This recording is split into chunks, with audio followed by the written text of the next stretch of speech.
Great. Hello, everybody. Welcome to this brisk evening in Los Angeles, very unusual. My name is Riza Rasul. I'm CTO of Real Networks. Yes, Real Networks is still a vibrant company. I'll tell you more about that. And glad to be here tonight. We are going to talk about generative AI and how generative AI is going to change your career. It sounds like from our previous conversation, you guys are up to some fun stuff. So why don't you maybe start by walking us through what's going on there? Sure. Well, breaking news this year, we started this year as a private company. Real Networks, as you know, and many of you are too young to know, Real Networks arguably the inventor of streaming media, this thing that we do now, the way we have meetings, the way we watch entertainment. That thing was invented by Real Networks a generation ago. Real Networks had a long period, 20 years as a public company, and we started this year as a private entity. Rob Glazer, the original founder, acquired all the public stock and has taken the company private with a specific mission. So we've reinvented ourselves as a leader in AI, and we have a number of AI growth divisions upon which we're banking our aspirations. Were you part of the company when it was public? I was part of the company. I'm coming up to my 7th anniversary with Real Networks. When I joined 2016, it was after a successful serial startup career with 2 exits to Google. I joined Real Networks with a mission of helping turn around this beloved brand. What don't you miss about working for a publicly traded company? We're hoping we haven't actually reaped all the sort of efficiency benefits of being private again, but we're, I guess, removing and shedding all those trappings and the lawyers and all of the ceremony and all of the extra level of bureaucracy that's needed for a private company for being public. But there was also something else that deformed the motivations. When you're a public company, you're always looking at the stock price. And it's almost as if your biorhythms and your mood is set by the performance of your stock. And now as a private company, you can rather look at a North Star and say, let that be my guiding, let's move towards a common mission rather than having a business that has a sort of a schizophrenic knee-jerk reaction to the performance of the stock. All right, let's get back to generative AI. You give us maybe a high-level description from your vantage point. What does that mean? What does it mean to you? And just being guided through the concept. Right. So when I joined in 2016, I did a survey of the tool belt of Real Networks to see what did we have in terms of technical assets that could power the rejuvenation of this brand. And there was no AI. And so it didn't take much rocket science to figure out, okay, well, let's just inject a measure of AI in all of our product streams and see what takes hold. I didn't know that that this 6-7 years later, it would become such a hyped topic. So ChatGPT launched in November, but it wasn't anything that I was doing at Real Networks. It wasn't that alerted me to ChatGPT. It was actually my wife. My wife is here somewhere in the audience, who's a professor of English. She was grading end of year papers and said, I've got a few papers here, and there are tracts of text that look curiously similar. And I mean, this is the students are distributed. Did they workshop this together? Did they plagiarize off each other? How did this happen? So, but I thought, no, I think there's something else going on. So we put the essay prompt into ChatGPT, and a little bit of to and fro, I was able to extract from ChatGPT the makings of an essay that would have scored an A minus, not having read any of Othello, and but this system was able to do it. So that alerted me to it, and I started over the Christmas break investigating further into what's going on in this large language model space. When the year started, my boss, Rob Glazer, founder of Real Networks, he said, Riza, have you looked at what's going on with ChatGPT? So I gave him my experience, and he said, okay, I want that to be your primary focus for 2023. So I put everything else on hold, and off I went and started to look at what's going on. So what is going on? So at Real Networks, we've been focusing on classifier models. These are AI models that, if you look at them, they are fat on the input and thin on the output.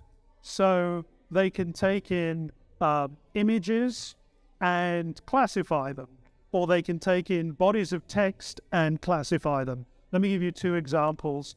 Actually, there's one that you know of really well, where you take images in and then classify it hot dog, not hot dog. You remember that from Silicon Valley. Okay, so that is a classifier model.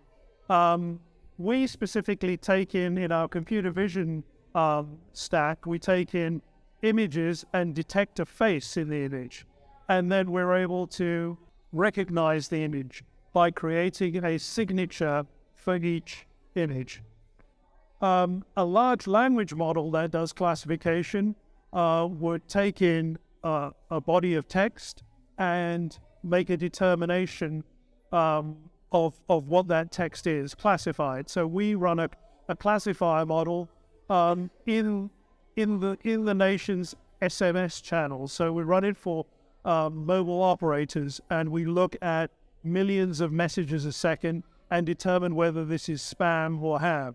So that's much like the hot dog, not hot dog classification.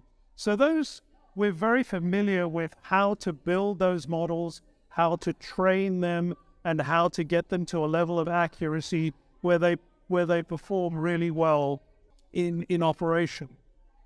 Generative AI is very different.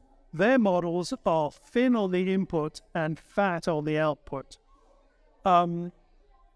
In order to train such a model, it's not something that a garage startup can do. We know that OpenAI did it, but they did it with a massive amount of investment from big players. These models are orders of magnitude bigger in size, and they run on compute instances that would drain the electricity of a small city block. So what is the large language model doing? Generative AI in the text application, in what GPT 3.5 as it's at the moment, is a model that is predicting what the next word is going to be. So all of you are very familiar with texting, and the youngsters amongst you don't even type the text in. Then you select out of the 3 or 4 choices of what is the next most probable word that you need to type. So if you want to try it yourself, start with the word I in your texting app. It'll then suggest to you what the next most probable word should be.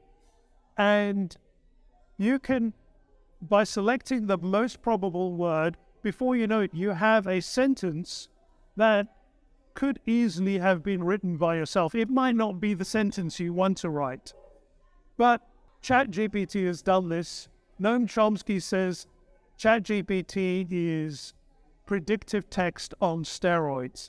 They've done this for virtually all the sentences that have been written by humans. They've trained it on virtually all of the web, all of the blogosphere, all publicly available books, and created a model which has got the probabilities of what's going to be the next word given a previous sequence of words. You can fool yourself. You can project upon that you're actually talking to another human when you see it. So that's one part of it. There's another class of models that would take a prompt in and give you an image out. This is an image that had never been created before. This is an image that is supposedly a brand new copyright, although it turns out that the training data was probably not wholly owned by OpenAI or Midjourney or all the companies that are creating these, and so there are lawsuits. I think the Getty Images lawsuit, where they cite generative AI having created, having imagined new images, but lo and behold, if you look at it, it's got the Getty Images watermark inside there. So generative AI, that was a long answer to a short question. So Riza, there's certainly been a lot of recent developments in AI to the untrained eye or brain.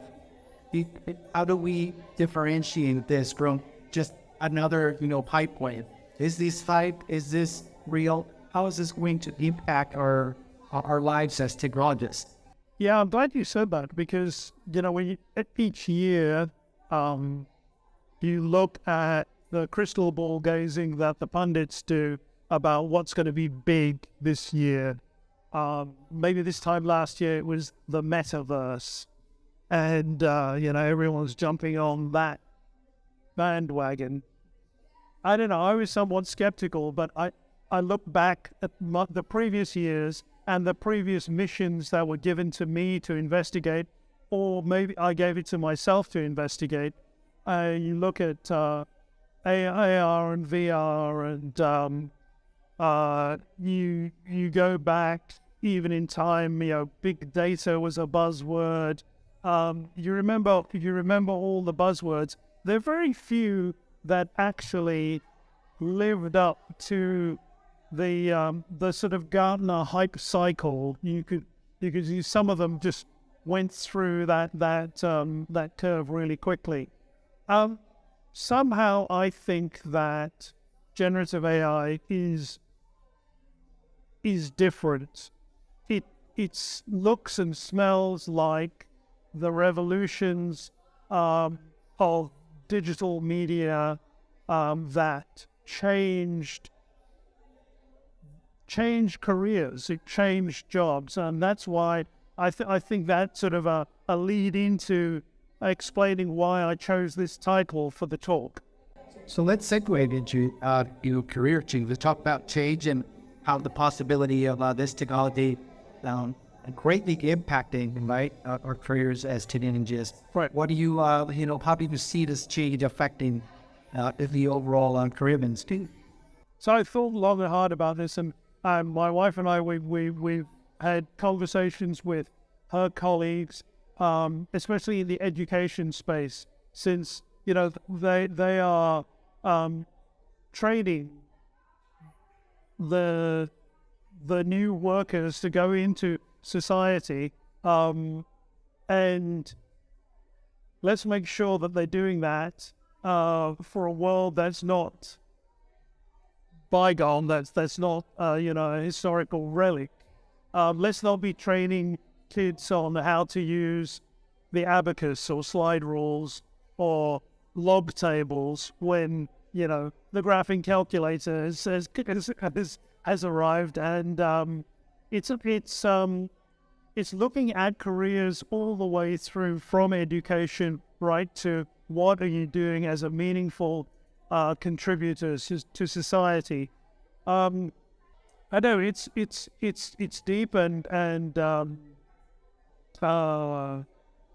it affects lives. Let me go back and just draw from my own experience. In the 90s, I fell in with a group of software developers in what was a startup. I don't think the term startup had been coined then. We were in London and we developed a system that allowed you to edit a movie on a computer. Okay, so that's now so ubiquitous. The software comes in every laptop, and but in those days it was difficult to do. What was the system? It was a PC. We designed a couple of circuit boards, one to digitize video and compress it, one to digitize audio and process that.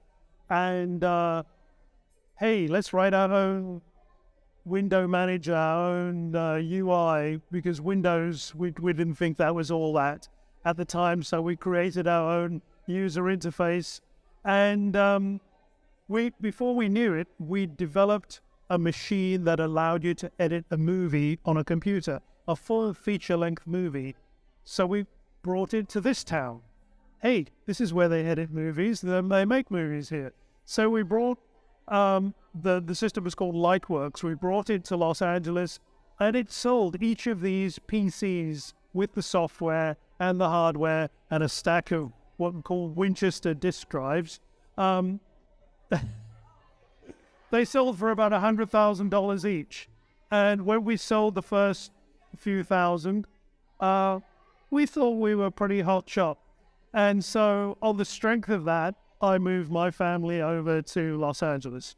Okay, so that was a great early win. But what did we do? What did we leave in our wake? We disrupted an industry, and we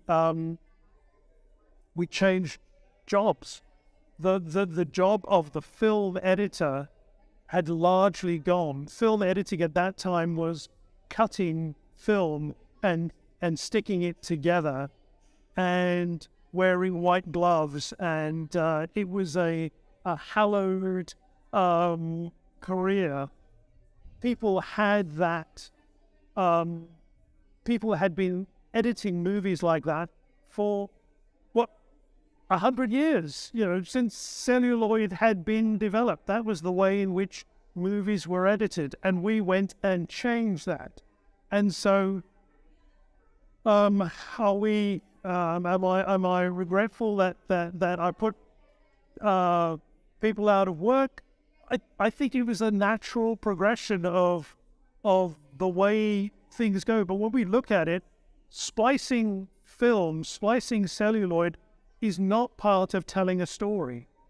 The real thing that you're trying to do is tell a story. And all of that stuff that you were doing, that labor-intensive, the mechanics of it was actually getting in the way of telling a story. So we accelerated storytelling. We allowed more people to tell a story. In fact, we lowered the barrier to entry to storytelling. So I'm seeing almost a repetition of what went on in the 90s. I'm seeing that come around again.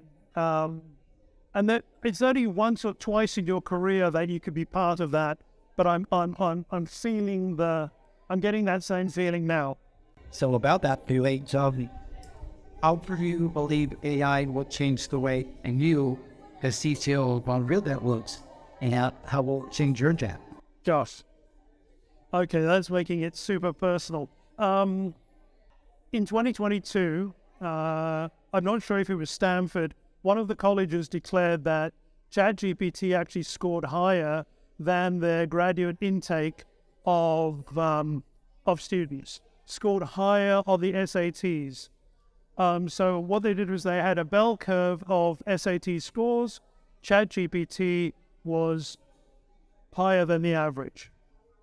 What they did was they then took the low-scoring cohort, said, we'd like you to retake the SATs. But this time, you're going to use ChatGPT as an assistant in a sort of open book test. And of course, they scored higher. They scored higher than the high-scoring cohort. So what does that tell me? That tells me I'm not going to lose my job to AI or ChatGPT, but I'm going to lose my job to a candidate that is using AI. So, but as we were discussing beforehand, my job has changed. I'm really fortunate for having shed all of those mechanical, bureaucratic, film cutting, mundane tasks, and I'm free to tell the story. And so in the 7 years that I've been at Real Networks, I've actually gone from having a huge payroll that I was managing, a huge org that reported directly to me. I've got nobody reporting to me now, zero. And I'm free just to, as Rob Glazer says, look around the corner. And so that's what I'm doing. What do you see being kind of the next evolution of AI? We're just in general landscape. Well, so I just want to set the perspective correctly on what we've got with AI at the moment.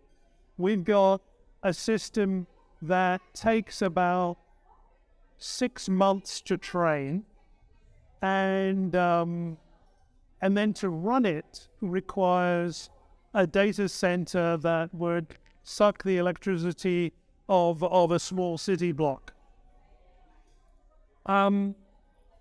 So that is the learning part. You've got an idea of how much compute that takes, and then the thinking part. I described at the beginning of this talk 2 types of models. The classifier model, you recall the hot dog, not hot dog model. Those are classifier models. Those can run on your mobile phone now. It takes a small cluster of computers to train them, and the training effort is quite substantial, but you can run it on an IoT device. Large language models takes a monster data center with a massive amount of data to train it. But then when you're running it, it still has to run in the cloud. We haven't got it to the point where it can run on an embedded device. Why am I going down this road? I want to point to your own brain. Your brain learns and it thinks concurrently. It's in the same biological computer. You're able to learn and you're able to think. Your learning is not, it doesn't come in sort of 6 monthly revisions. It's happening concurrently. You're learning all the time. So this dystopian fear that the machine is going to take over, it's got a hell of a long way to go before it takes over. Just in terms of scale, but in terms of the sort of structures that AI is currently built on is a very, very thin facsimile of what's going on in your brain. So I think that's what we can be thankful for as humans, that there's still space for us.